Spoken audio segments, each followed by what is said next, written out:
Well, welcome to the 700 Club. Every 48 seconds, one person dies from hunger in the Horn of Africa. The worst famine in more than 40 years is now ravaging the continent, and many of the victims are children.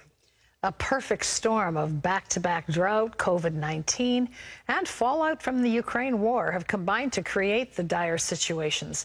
George Thomas brings us this first-hand look at the growing crisis. Fatuma Abdi Aluhu has just buried her two sons here on the outskirts of Mogadishu, Somalia. She lays a thorny branch on their graves to protect the bodies from wild animals. Both died from starvation. I wanted to die before them so they could bury me, but both of them died before me. Somalia and its neighbors in the Horn of Africa, including Ethiopia and Kenya, are facing unprecedented drought conditions. We've had 4 failed rains. The drought that we're currently seeing in the Horn of Africa is the worst drought in over 40 years. On average, one person dies every 48 seconds from hunger in the Horn of Africa. Because of the drought, many water sources have dried up. Many wells have also dried up. With crops failing, the United Nations says some 22 million people are at risk of starvation. Many of them farmers who only grow enough food to feed their own families. People will be forced to flee to look for food. People will have to try and find a way to survive. And obviously this entails very perilous journeys for people who are already marginalized. Many in the region who rely on livestock for livelihood have seen massive numbers of their animals wiped out. For example, in northern Kenya, we've lost about 1.5 million heads of livestock. Similarly, in southern Ethiopia, we've lost over 2 million. In Somalia, we even stopped counting. In Somalia alone, around 8 million people, or half the population, are experiencing crisis hunger levels.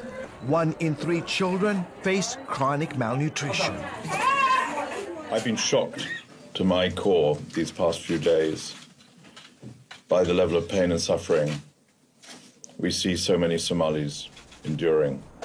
Famine is at the door. Anne Kasambo oversees CBN's offices in Kenya. In partnership with Operation Blessing, they've been distributing food and other aid supplies to some of the hardest-hit regions of her country. It's been quite devastating in some communities, and especially in the arid areas where even when there's rain, food is hard to come by because they're not able to grow their food. 4 consecutive droughts and African economies still reeling from the coronavirus pandemic have created these dire conditions. As if that was not enough, the situation has been aggravated by the current conflict in Europe between Russia and Ukraine. Before the war, Somalia imported 90% of its wheat from Russia and Ukraine, while Ethiopia imported 42%. Kenya, which also imports oil, iron, steel, and fertilizers from Russia and Ukraine, imports 44% of its wheat from both countries. All that has come to a screeching halt since war started. The result? Skyrocketing prices for practically everything. It has really affected us, especially on food prices. It has also affected the cost of fuel. When the fuel prices go up, the production cost is higher, so everything is affected. A new survey found most Kenyans are increasingly turning to their savings or taking out loans in order to meet the rising cost of living. It's been a build-up from COVID to inflation, to drought, to the war in Ukraine. So just before one situation gets better, another one crops up.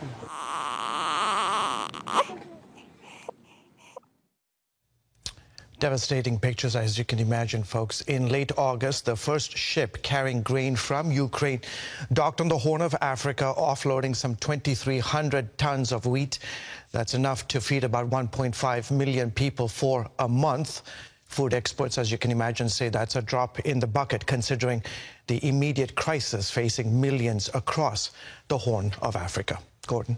Well, George, tell us what efforts are being made to help alleviate this crisis. Yeah, the United States has committed some $3 billion to the region. The World Food Program, the various arms of the United Nations are trying to get this desperate food supplies into the region. Operation Blessing, as I mentioned, they delivered about 210,000 pounds of critical food supplies to the northern part of Kenya, targeting some of the most toughest areas in those villages, helping some 15,000 families. The expectations in the next few weeks is that they're going to try, they've raised some money, they're going to try and get some of those critical food supplies to those regions in the next few weeks. So much of this is being caused by back-to-back droughts that's affecting the crops, the livestock. Anything expected to improve on the weather? Yeah, unfortunately, Gordon, no. Meteorologists who are tracking the rains in the region say there are no rains expected. The rainy season hits the East Africa, this particular area, next month all the way through January. They're saying, I mean, the potential of a fifth consecutive situation of no rains could actually happen, and it could expel a dry season into next year. Somalia is bearing the brunt of this. Yeah. Why is it so much worse there than other parts? Yeah, in fact, the last time, it's just hard to imagine, right? The last time they had long periods of rain in Somalia was 7 years ago in 2015. Since then, they've had hardly enough rain to drench the dry, parched land of Somalia. You know, half the population, Gordon, has no access to water. And you mentioned the majority of those in Somalia are either agriculturalists, subsistence farmers, or they're livestock herders. So when you don't have water, you can just imagine the compounding impact of that on the lives of people who are in the Horn of Africa.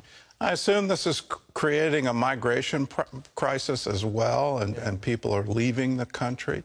What are the surrounding nations doing? How are they preparing to handle the refugees? Yeah, very, very tough. I mean, countries like, obviously, Ethiopia and Kenya are bearing the brunt of those Somalis who are fleeing, who have been for the last 10, 15 years, and their economies, the infrastructure aren't able to deal with the situation. And so, you know, trying to get these food supplies into the region to try and stave off the hunger is the attempts by NGOs and governments, African governments, as well as Western countries trying to help the situation at the moment. Well, George, thanks for the insight. Thanks for the in-depth report.